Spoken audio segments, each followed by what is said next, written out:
Hello, welcome to الكرامة News Channel. It's 9 p.m. Our time for top stories, and we start with the latest developments in Libya. Arab-Libyan armed forces warned residents and youth of Libyan city of Benghazi of any unknown car near vital government institutions. The military source said that the warning came after finding a car of type Opel Astra near Bugla Mosque in Al-Muntaza Street of Al-Barka area, loaded with RPG, 5 shells and rifle FN, 4 FN gun stores, as well as a bag with 6 kilograms of explosives. Security forces of Egyptian Alexandria governorate have arrested fishing boat crew returning from Libya with 36 Egyptian fishermen on board. 4 of them were rescued while the rest fishermen drowned. Fisherman Captain Ahmed Nassar said that the boat crew were arrested in Alexandria when they were returning from the Libyan territorial waters after fishermen were disembarked in the fishing boat and they will be transferred to the national security. He added that the fishermen were heading to Libya for work, and when they were disembarked from the boat and transferred to other Libyan boats, they sank except for 4 fishermen. U.S. Ambassador to Libya Deborah Jones said that the agreement draft introduced by the UN envoy to Libya Bernardino Leona is a good basis for construction of the Libyan state and elimination of terrorism. Jones noted that the majority of Libyans prefer success of efforts exerted by the UN to form a national unity government and in fighting in Libya in order to restore security and the rule of law, as well as establishing a regulatory environment. Moreover, she noted that Leon has implemented a difficult task, but not an impossible one.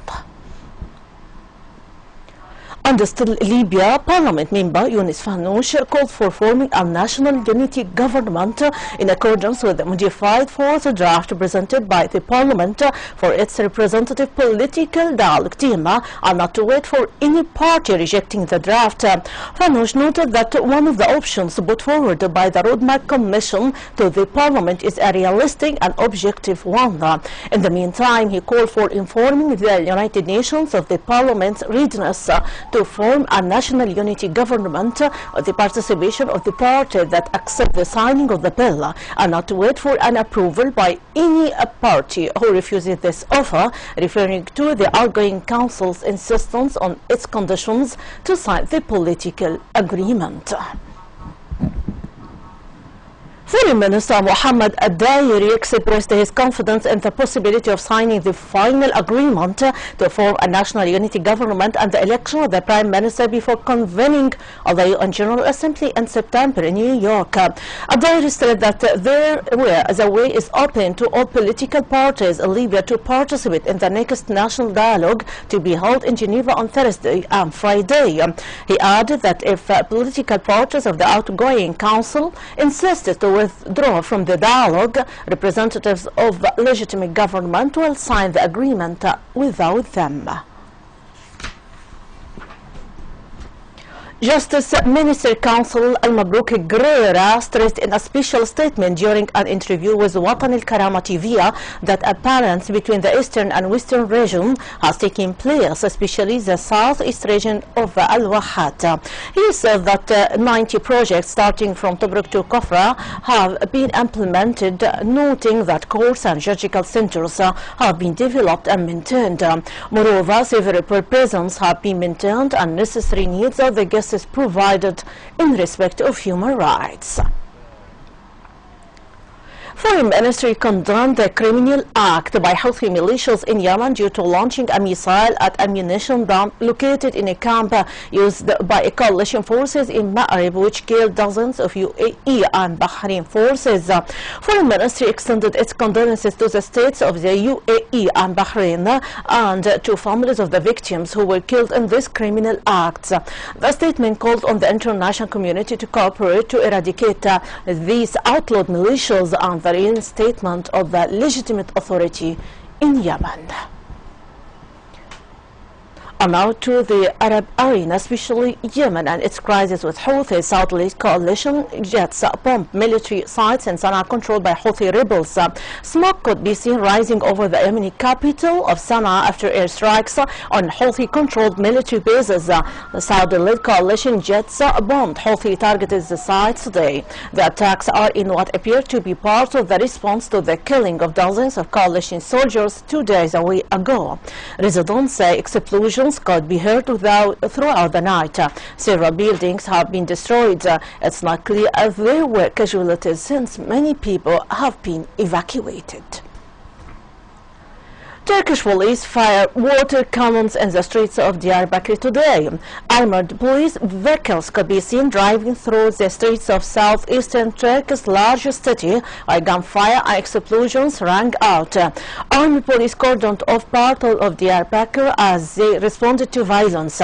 2 policemen were killed and 3 others injured after militants from the outlaw PKK fired a rocket-propelled grenade during the fighting in predominantly Kurdish Diyarbakir. The police were attacked when they tried to clear the militants from the third district of the city. Security forces responded with an air-supported operation against the militants, and the governor's office imposed a curfew on the area, ordering all residents to remain indoors. Australian Prime Minister Tony Abbott said today that Australia will accept more refugees from camps bordering Syria and Iraq and is more open to providing more financial assistance, while adding that a strong security response was needed for the region. The Australian government is due to make a decision within the week on whether to join airstrikes against terrorist Daesh group in Syria, having been part of the operation in Iraq since last year. Abbott said that Immigration Minister Peter Potter traveled to Geneva to meet the UN High Commission for Refugees to ask what further assistance Australia could provide. And about immigration crisis, Bavarian Premier Horst Seehofer has criticized today and German Chancellor Angela Merkel's decision to allow thousands of migrants stranded in Hungary to enter Germany, and accused her of giving a totally wrong signals to Europe. A German government spokesman said that Merkel and Hungarian President Viktor Orban had agreed by telephone that the decision to let refugees, many from Syria's civil war, across the borders was a temporary one made for humanitarian reasons. The dispute broke out after Syria and Germany threw open their borders to thousands of exhausted migrants passed through the Hungary's borders by a right-wing government overwhelmed by the sheer numbers and loath to take them in.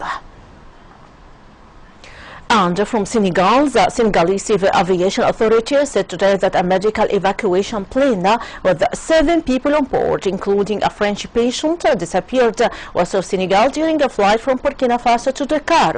It said in a statement that private Senegalese plane from Ouagadougou disappeared from Radin Street at 7 p.m. yesterday, 180 kilometers west of the Senegalese capital. Senegal's army forces will conduct a search. The statement added the plane was carrying 3 crew members and medical staff, including a doctor and 2 nurses. Nationalities of those on board including 2 Algerians and a citizen of Congo, although the aviation authority didn't specify whether it referred to the Democratic Republic of Congo. My audience, that is the wrap-up of our top stories for today. For much more, you can check our website www.الكرامة.tv. Thanks very much for seeing us. My greeting, Rانيا البليدى.